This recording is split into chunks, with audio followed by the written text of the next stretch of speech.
All right, welcome back to Faith Family United Church of Christ. We are doing our Bible study. It is Studies in Acts. Well, I have some good news and I have some bad news. We're almost done with Acts. We're in chapter 24 and there's only 28. And so that's the good part. The bad news is I broke our hard drive. And what that means is until I get the hard drive fixed, our book or our commentary on Luke and Acts that we're doing as Faith Family's commentary is kind of on hold until I can get it back and hopefully get it fixed. But anyway, we are still going forward as if we are doing the commentary. So please, throw us some comments, questions, or what have you so we can put that in our commentary. Okay, so we are on chapter 24, and let me see here. Let me get it to the right speed. Okay, so I'm going to play, instead of having us read it, I've got the Bible on on tape, what it used to be called. So we'll read that. We'll start at 24. This is the New International Version, today's New International Version. So it might be a little bit different, but try to follow along. Chapter 24.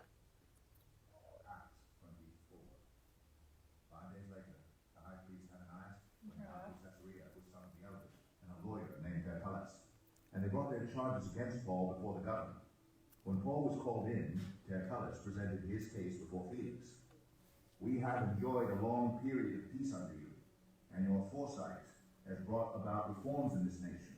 Everywhere and every way, most excellent Felix, we acknowledge this with profound gratitude. But in order not to weary you further, I would request that you be kind enough to hear us briefly. We have found this man to be a troublemaker, stirring up riots among the Jews all over the world. He is a ringleader of the Nazarene sect and even tried to desecrate the temple. So we seized him. By examining him yourself, you will be able to learn the truth about all these charges we are bringing against him. The other Jews joined in the accusation, asserting that these things were true. When the governor motioned for him to speak, Paul replied, I know that for a number of years you have been a judge over this nation, so I gladly make my defense. You can easily verify that no more than 12 days ago, I went up to Jerusalem to worship.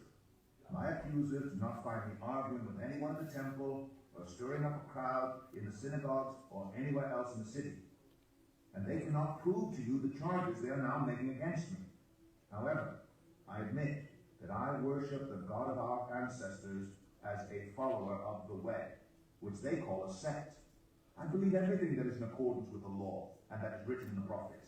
And I have the same hope in God as these men themselves have, that there will be a resurrection of both the righteous and the wicked. So I strive always to keep my conscience clear before God and man. After an absence of several years, I came to Jerusalem to bring my people gifts for the poor and to present offerings. I was ceremonially clean when they found me in the temple courts doing this. There was no crowd with me, nor was I involved in any disturbance. But there are some Jews from the province of Asia who ought to be here before you and bring charges if they have anything against me. Or these who are here should state what crime they found in me when I stood before the Sanhedrin, unless it was this one thing I shouted as I stood in their presence.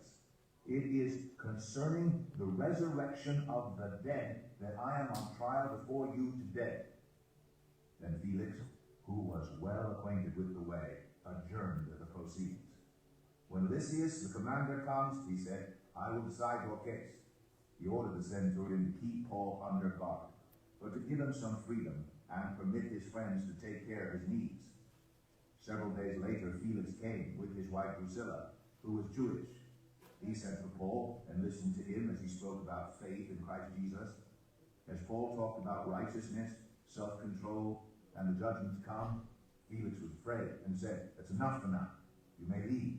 When I find it convenient, I will send for you. At the same time, he was hoping that Paul would offer him a bribe. So he sent for him frequently and talked with him. When 2 years had passed, Felix was succeeded by Porcius Festus. But because Felix wanted to grant favor to the Jews, he left Paul in prison. Acts 25. All right. So we remember from last time, it's been a couple weeks now, but last time Paul was captured in Jerusalem and he was dragged there to their the governor of Jerusalem, the pro whatever you call him, and they were going to tear him apart. The Jews were saying he desecrated the temple because they saw him earlier with some Greeks, not Jewish people, Greek people. And then later they saw him in the temple and they just assumed that they was still with him. And so they're saying he brought Greeks, non-Jews, into the temple. But that wasn't the case. And so they had this trial before, I can't think of his name, it just slipped me because it's a couple of chapters ago. But anyway, in the middle of it, Paul says this. He says, it's because of the resurrection of the dead. And you remember there's Sadducees and there's Pharisees on the council, and they started arguing amongst themselves. And that's when they said, okay, we got to get him out of here. So they get him out of here, and they send him to Felix. Remember, they had a plot against him to kill Paul.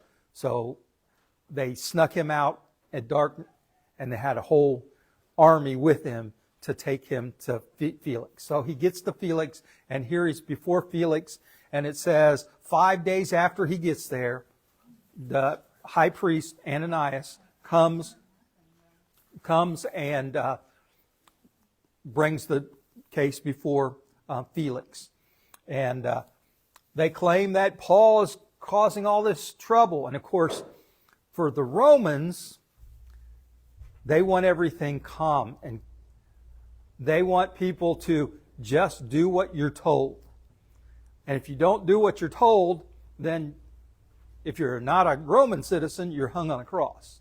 If you are a Roman citizen, they'll fine you and they'll strip away a lot of your privileges as a Roman citizen. So Paul is in front of Felix here. And what did you think about the words there of the lawyer that come with Ananias? Boy, he just kind of butter up that Felix, the judge, right? Oh, most gracious Felix, you know, you are a wonderful judge and honest man. Flowers, flowers, flowers. Yeah, exactly. As I was reading that, the movie Independence Day, you've seen that where the aliens come and Will Smith plays the one pilot and his best friend was Harry Connick Jr. He tells him that if he wants to be an astronaut, he has to learn how to get down on his knee and kiss the... and that's what I thought of. This lawyer's getting down on his knee and he's kissing the judge to get him to cite for his favor. Anyway. After he talks, which they do all these charges, and just like Jesus, they got people to say, yeah, that's true, that's true. And it's not true. So what's one of the 10 Commandments? Do not bear false witness. Da-da-da. Okay. So then he motions to Paul. Paul gives his events that goes on. And I thought it was interesting. He talks about, they call him from the Jewish lawyer says he's from the sect of the Nazarene. What do you think about that? Remember, Paul is a Jew. The beginning of Christianity began in Jerusalem. All the disciples were Jews. So it's like we have the Sadducees now. we have the Pharisees, and now we have the sect of the Nazarenes. So it's another branch of their denominations are coming out. And the sect of the Nazarene, as they call it, believes that Jesus is the fulfillment of the Messiah, where the others don't believe in that. And they're just not ready for that change. You know, why aren't you ready for that change? Why does anybody want things to stay the same? Why? Comfortable. Also, fear. Fear of what? The unknown. Unknown. Consequences. How about not having your power? Well, sure. Once you kind of see that happen in our country today. People don't want to change. They don't want things to be different, because if it changes, then I'm going to not have the power that I have now. I'm not going to have the privileges I have now. And so we got to stop this. It's not that they're being persecuted. It's not that the Jews were being persecuted or slandered or anything. They just weren't ready for the change. Give up some of their power. Okay, so Paul does this, and he says, I am from the way. Did you know that that was a thing before there was Christianity? Or it was a thing. Before Christianity was a thing, they called themselves the way. And later on, we're going to see this. The term Christian is used when Paul is talking again at a trial. And the person listening to Paul says, are you going to make me a Christian in just a few days? And that's the first time that the word Christian was used. In other words, the person's making a derogatory remark. Oh, yeah, you're going to make me a Christian, you know. And Christian literally means little Christ. Are you going to make me a little Christ like, you know, you consider yourself to be? So it's a derogatory remark, and it's like, hey, you know what? We're going to take that and we're going to own it, because we are little Christ. And so that's, instead of continuing to call themselves the way, they call themselves Christians instead. So that's where that comes from. But here he says, I am a part of the way. And interesting enough, when Felix hears this, it says that Felix was familiar with the way. Isn't that interesting? Because he was the judge, and so he's probably heard a lot about it. And then, is it here or did I jump ahead?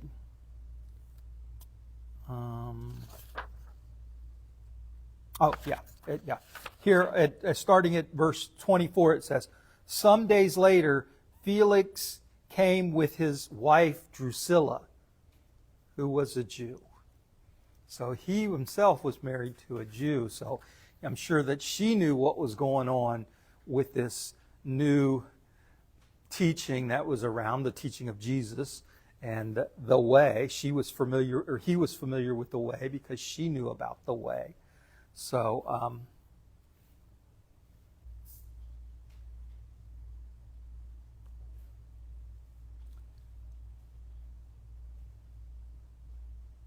you got anything about that?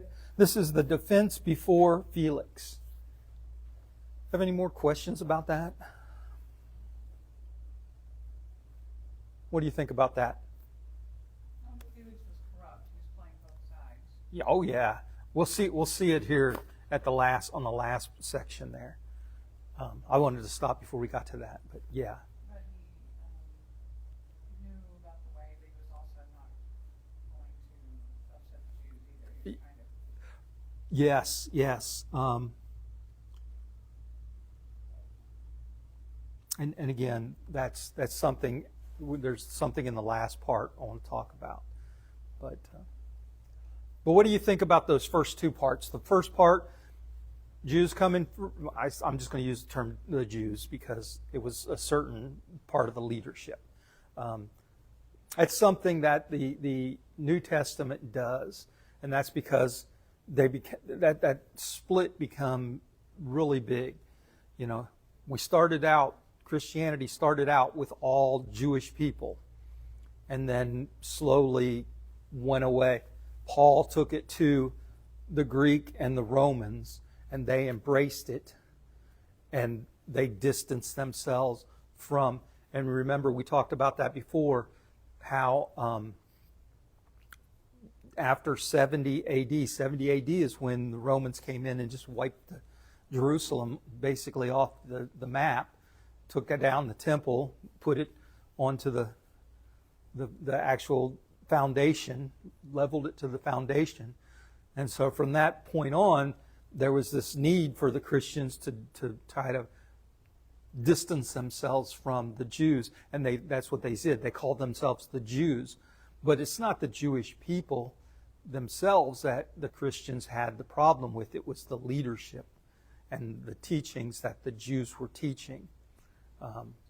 And it ran contradictory towards what Jesus was teaching. So, any questions on? Go ahead. It's interesting when he asked Paul to admit what he'd done, and he started admitting all the good things he did. He didn't let, for once, you get defensive. Huh. That was a big difference with Yeah, he says it's true. I'm a Jew. I worship in the temple. I believe in God. And, he just piles it on. He says if there is a problem, these people aren't being truthful. If there's a problem, you need to go get the people out of Asia, where I did stir up some trouble, over in what's modern day Turkey and in that area, Ephesus, where he almost started a riot because he was telling the people to stop worshiping idols and worship the one true God. And so now he comes back and he's like, maybe, it's been a while, because remember, he went down and it was 13 years since he was back here. And before that, he was persecuting the Christians. And now he comes back and he's like, maybe things have calmed down. Nope, things haven't calmed down. And they're looking to string him up again, to put him on a cross again. Paul also made a statement here that makes him say to Felix, like, you're not the judge of me. He said, I do my best to have a good conscience before God. Like, I'm being judged there. Your judgment doesn't really impact what I feel or what I think. Chapter 16. Verse 16.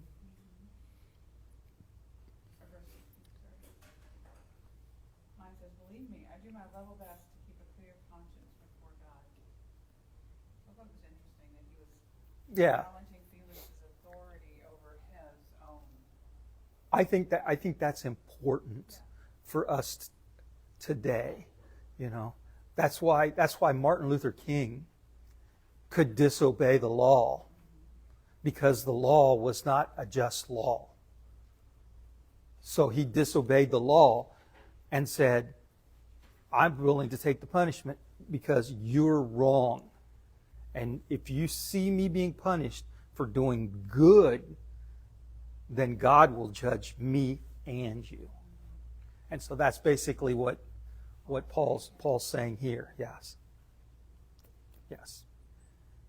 After abundance of several years, I came to Jerusalem to bring back, once again, and he, like Cindy was saying, he comes back, what, to stir up trouble? No, to help the poor, because he raised money all on his travels.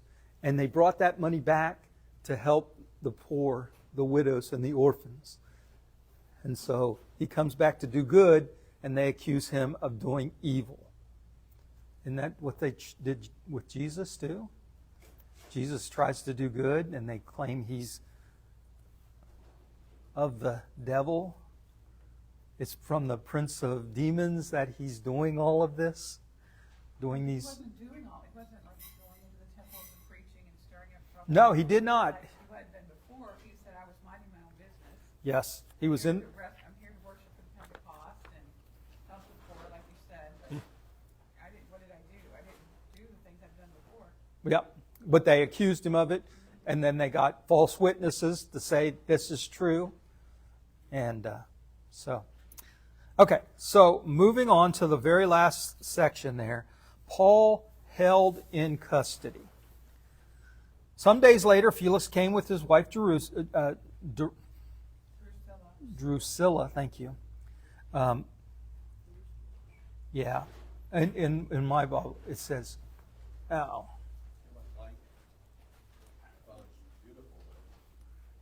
oops, oh come on, oh well."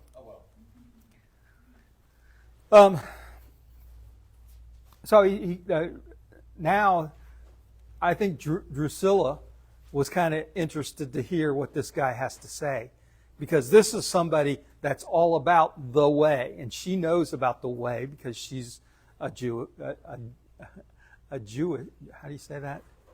A Jewess, a Jewess. There, and so she comes with her husband.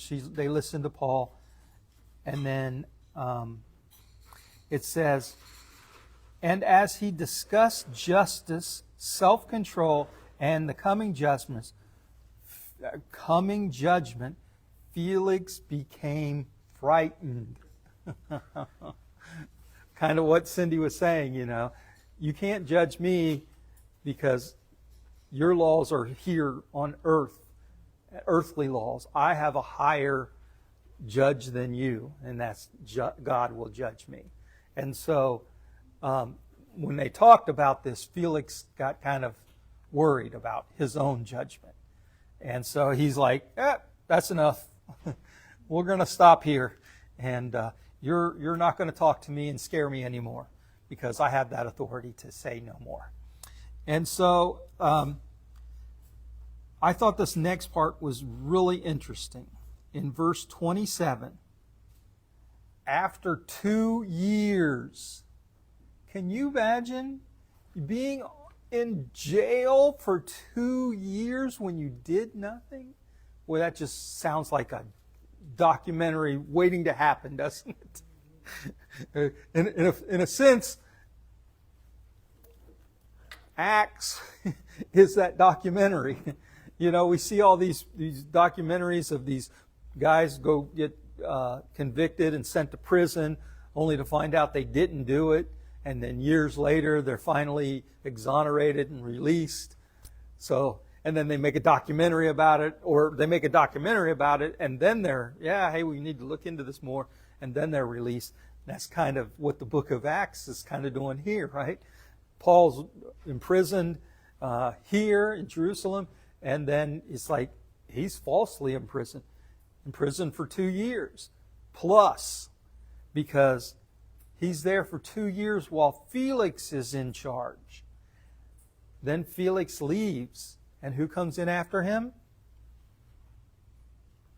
Festus.